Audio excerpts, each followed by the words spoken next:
Sedikit tentang renungan hari ini. Bunda Maria itu rumahnya di Nazaret.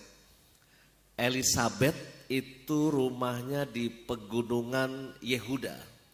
Berdasarkan peta, jarak paling dekat antara Nazaret ke salah satu kota di pegunungan Yehuda itu 80 km. 80. Jadi mungkin dari sini ke puncak pas kali feeling saya 80 km itu. Atau lewat sedikit. Paling jauh pegunungan Yehuda kotanya itu 160 km. Jadi bayangkan Bunda Maria mungkin jalan kaki, mungkin naik keledai, lalu pelan-pelan mengunjungi Elizabeth. Sangat ingin ketemu dengan Elizabeth. Ya. Karena apa? Karena buat saya nampaknya ada prinsip yang memang berlaku. Yang sama selalu pengen ketemu sama yang sama. Jadi yang sedang mengalami sesuatu yang sama akan cenderung aku pengen ketemu sama orang yang juga mengalami yang sama. Bunda Maria dan Elizabeth itu mengalami hal yang sama dua-duanya, yaitu kehamilan. Tapi ekstrim perbedaannya. Yang satu kemudaan dan masih perawan, belum disentuh sama Santo Yosef. Sedangkan yang satu Bunda Elizabeth sudah expired.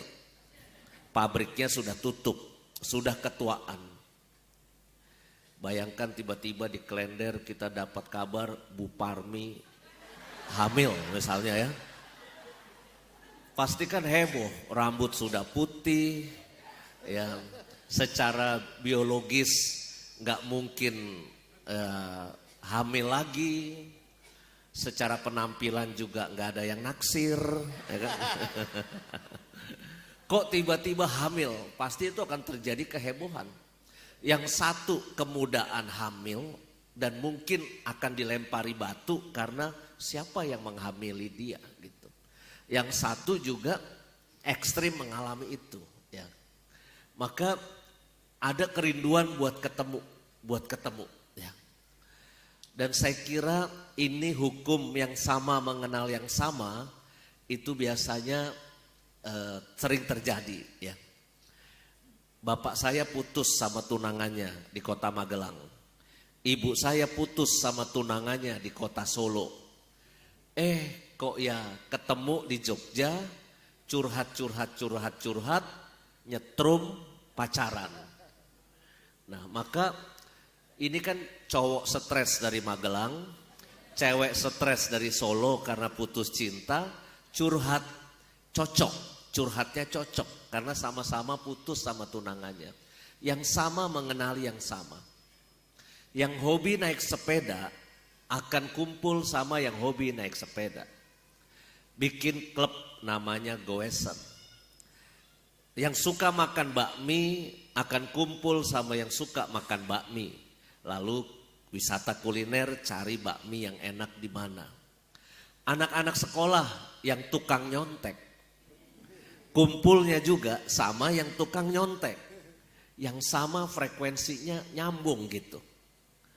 Bapak-bapak yang suka pijet di Mangga Besar ya akan saling kasih kode, ayo kita pijet kesehatan. Ya.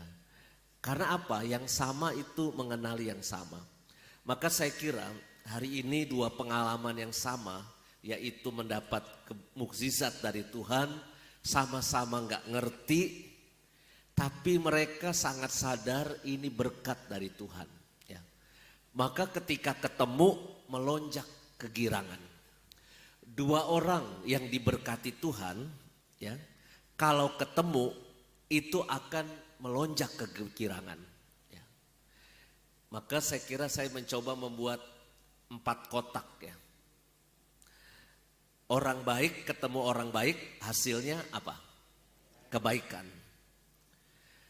Orang baik ketemu sama orang jahat, hasilnya apa?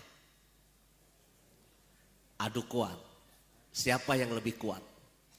Apakah yang baik bisa menularkan kebaikan pada si jahat sehingga si jahat bertobat? Atau jangan-jangan si jahatnya begitu ampuh, begitu hebat sehingga yang tadinya baik bisa ikut-ikutan jadi jahat. Anak yang tadinya jujur di kelas bisa ikut-ikutan nyontek. Atau jangan-jangan sebaliknya, anak yang suka nyontek karena ada temannya yang baik diajak belajar lalu bisa berubah. Tapi kalau orang jahat ketemu orang jahat, jadinya apa? Makin jahat. Ya. Maka saya kira kadangkala dalam perjumpaan kita kan nggak ketebak. Ya, kita sedang berhadapan dengan siapa. Kalau ketemu orang baik, puji Tuhan. Ya. Saya sekarang ini di YouTube suka nonton sebelum tidur itu cuplikan-cuplikan video pendek. Misalnya ada pengemis ketemu bos, terus pengemis ini dihina sama orang lain, ya. Ternyata bos ini lalu membela, menolong, lalu ternyata pengemis ini adalah nyamar. Wah, bos di atas segala bos. Itu banyak film-film di YouTube yang pendek menceritakan tentang kalau orang berjumpa dengan orang baik, maka itu hasilnya juga bisa berbuah kebaikan. Ya. Maka sebetulnya poinnya adalah kalau kita berjumpa dengan orang, kita itu memberi kabar apa? Di sini kan Bunda Maria ketemu Elizabeth mau memberikan kabar baik. Ya. Elizabeth juga mau memberikan kabar baik.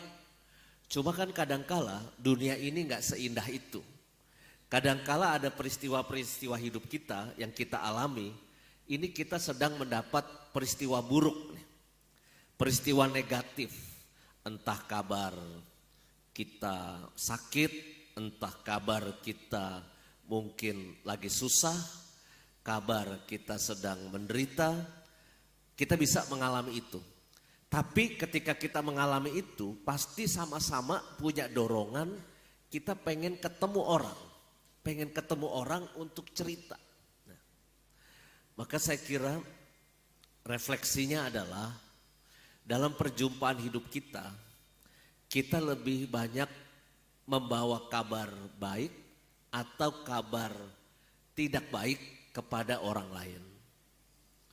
Kalau saya sama si Romo Nofrin di belakang ya, saya jarang dapat kabar baik dari dia. Seringnya dapatnya kabar susah aja. Kalau yang baik dia mau ke kafe, dia mau pergi apa gitu, dia nggak ngajak saya. Tapi kalau bahas bagian susah aja, Romo Yus, ini ada persoalan Romo Yus. Nah, baru dia ketemu sama saya. Kalau lagi seneng-seneng sama teman-temannya, makan-makan kemana gitu, jarang dia ngajak saya. Ya. Maka saya kira ini refleksi buat kita. Kita hidup itu keseringan membawa kabar susah buat orang lain, atau kita bisa menjadi pembawa kabar baik buat orang lain. Ketemu kita tuh orang bawaannya jadi baik, jadi bagus hidupnya. Maka ini saya kira perjumpaan Maria dan Elizabeth itu memberikan refleksi buat kita. Dan kalau gereja menganugerahkan Maria diangkat ke surga, itu buah dari kesucian beliau menjadi ibunya Yesus. Tuhan Yesus ada di dalam rahimnya, Tuhan Yesus dirawat selama hidupnya sampai mati. Maka itulah buah kesucian yang didapat oleh Bunda Maria. Menjadi kabar baik bagi banyak orang, untuk anaknya, untuk gereja, dan untuk kita semua. Tuhan